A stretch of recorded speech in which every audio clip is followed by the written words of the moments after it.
الحمدللہ رب العالمین والصلاة والسلام علی سید المرسلین۔ آج ہم انشاءاللہ سورۃ المائدہ کی آیت نمبر 20 تا 26 7 آیات پر مشتمل پورا ایک رکوع سمجھیں گے انشاءاللہ، جس میں یہود کی عہد شکنی کا ایک واقعہ بیان کیا گیا۔ وہ عہد و معاہدہ جو ہم آیت نمبر 12 میں پڑھ چکے ہیں، جس معاہدے کی 3 شقیں یہ تھیں کہ تم رسولوں پر ایمان لاؤ گے، ان کی مدد کرو گے اور راہ خدا میں مال خرچ کرو گے۔ لیکن جب اس معاہدے کے تحت اللہ کے رسول موسیٰ علیہ السلام سے وفاداری کرنے کا مطالبہ کیا گیا تو انہوں نے بزدلی دکھائی۔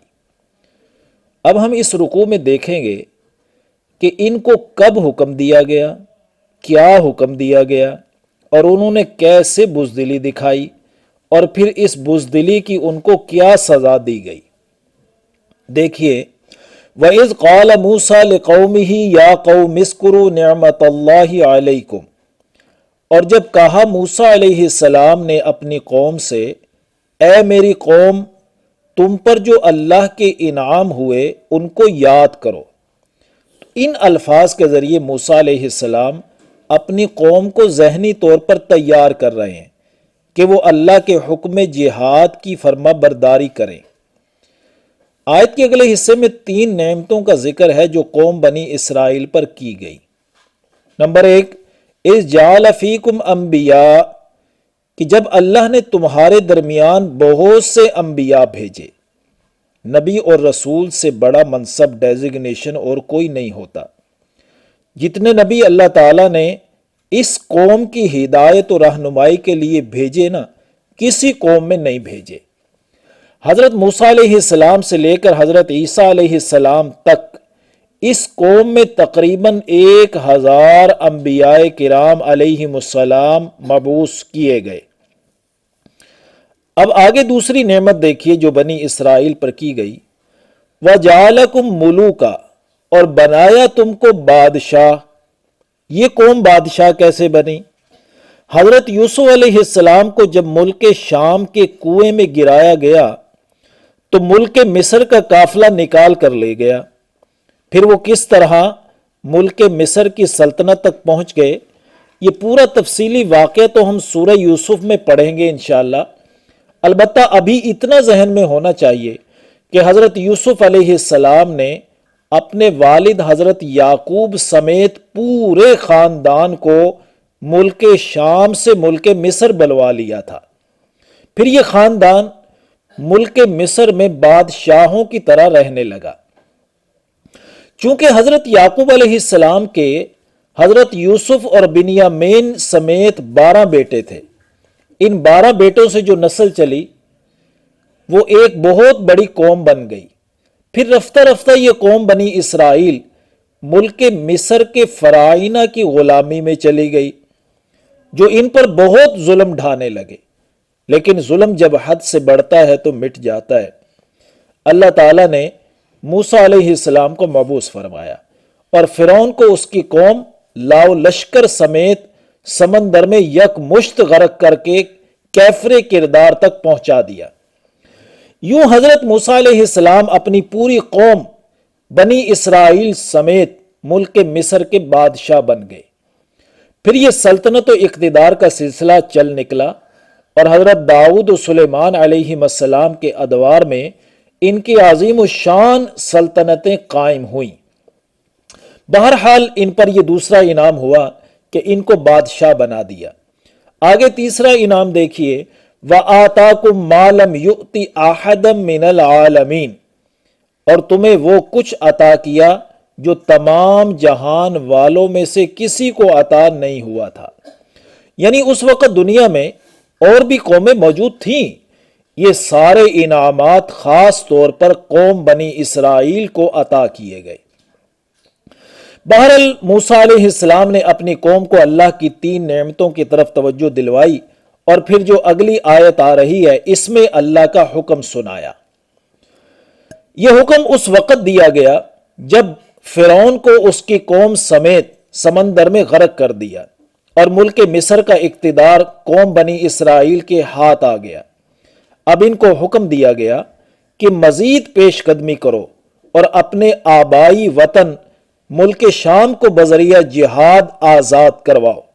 دیکھیے، یا قوم ادخلوا الارض المقدسہ، اے میری قوم ارض مقدس فلسطین میں داخل ہو جاؤ، یعنی وہاں موجود کافر و مشرک قوم کے ساتھ جہاد کر کے انہیں وہاں سے نکالو اور تم داخل ہو جاؤ، اور اللہ کی فرما برداری پر مبنی نظام کے تحت وہاں کا سسٹم چلاؤ۔ یعنی وہ ملک شام تمہیں ملک مصر کی طرح نہیں ملے گا کہ ان کو بھی فرعون کی طرح اللہ ہی غرق کر دے، بلکہ اس کے لیے تمہیں کچھ پیش قدمی کرنا ہوگی۔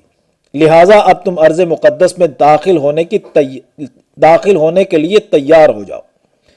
التی کتب اللہ لکم، وہ ارض مقدس اللہ نے تمہارے لیے لکھ دی، یعنی آسمانوں پر تمہارے حق میں اس شرط کے ساتھ فیصلہ ہو چکا ہے کہ اگر تم جہاد کے لیے نکلو گے تو تمہیں فتح ضرور حاصل ہوگی اور تمہیں ارض مقدس حاصل ہو جائے گی۔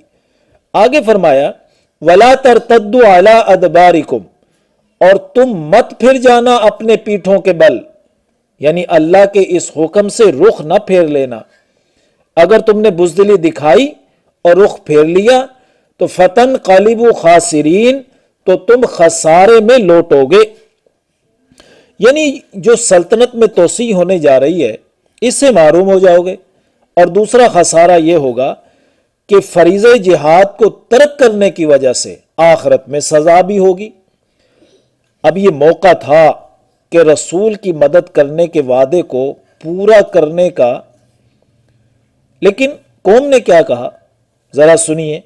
قالوا یا موسیٰ انا فیہا قوما جبارین، کہنے لگے اس ارض مقدس میں تو بڑے زور آور لوگ ہیں، ہم بھلا کیسے ان کا مقابلہ کر سکتے ہیں۔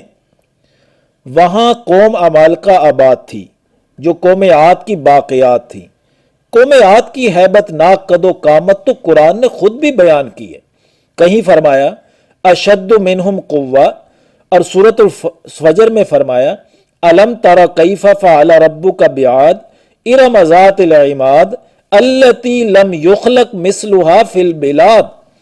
قوم عاد جیسے قد و قامت اور قوت والے لوگ اللہ نے پیدا ہی نہیں کیے۔ بہرحال انہوں نے کہا وہ تو بڑے زور آور لوگ ہیں، کہنے لگے وَإِنَّا لَن نَدْخُلَهَا حَتَّى يَخْرُجُوا مِنْهَا، ہم ارض مقدس میں اس وقت تک داخل نہیں ہوں گے جب تک وہ خود وہاں سے نہ نکل جائیں۔ یعنی یہ یہاں بھی اسی انتظار میں تھے کہ جیسے فرعون اور قوم فرعون کو اللہ نے خود ہی غرق کر دیا تو یہ ملک شام والا کام بھی اللہ کسی معجزہ کے ذریعے خود ہی انجام دے دیں۔ فَإِن يَخْرُجُوا مِنْهَا فَإِنَّا دَاخِلُونَ، پھر اگر وہ وہاں سے خود نکل جائیں نا تو ہم ارض مقدس میں داخل ہو جائیں گے۔ قَالَ رَجُلَانِ مِنَ الَّذِينَ يَخَافُونَ أَنْعَمَ اللَّهُ عَلَيْهِمَا، ان میں سے دو آدمیوں نے کہا جو اللہ سے ڈرتے تھے جن پر اللہ نے انعام کیا تھا۔ یہ آدمی کون تھے؟ یہ یوشع بن نون اور کالب تھے۔ یہ ان 12 نقباء میں سے دو تھے جو ہم آیت نمبر 12 میں پڑھ چکے ہیں۔ ان میں سے یہ دونوں اپنی قوم کو سمجھانے لگے ادخلوا علیہم الباب، کہ تم دروازے سے ان پر داخل ہو جاؤ، یعنی ان اللہ کے باغی لوگوں کے مقابلے کے لیے ارض مقدس کے دروازوں میں داخل ہو جاؤ۔ فَإِذَا دَخَلْتُمُوهُ فَإِنَّكُمْ غَالِبُونَ، اگر تم اس میں گھس پڑے تو یقیناً تم ہی غالب ہو جاؤ گے۔ یہ ہوتا ہے اللہ کے وعدے پر یقین، کہ جب اللہ نے فتح و نصرت کا وعدہ کر لیا تو ہمیں یقین ہے کہ ہم ہی غالب آئیں گے، خواہ بظاہر مقابلے میں دشمن کتنا ہی طاقتور کیوں نہ ہو۔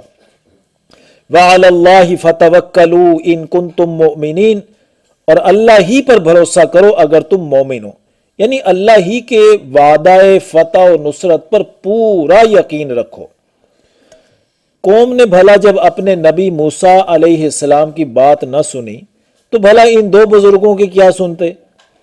بہرحال قوم نے ایسے نازک موقع پر موسیٰ علیہ السلام کو کورا جواب دے کر اپنے سب عہد و میثاق توڑ ڈالے۔